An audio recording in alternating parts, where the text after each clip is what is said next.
we are in front of the Ford Nugget Active, based on the Ford custom chassis, and having this standard seating for three, it will be pretty wide and with a table that you can fold down and make a double bed here. But I will be entering straight inside so you can understand how this looks. It's pretty a darker scenario right up here, and we have the, well, drop-down van with the trolley system.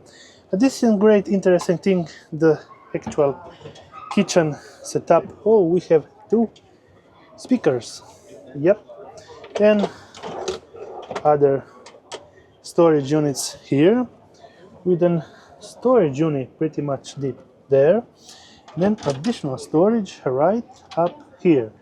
And this is the control panel in front of me with a long and big height standing situation.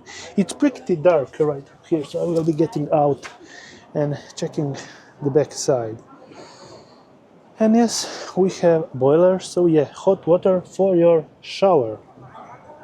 Getting around to check actual design from the outside. Yes, you can mount a roof rack just like up there, and a bicycle carrier for up to 4 bicycles up there. Not bad.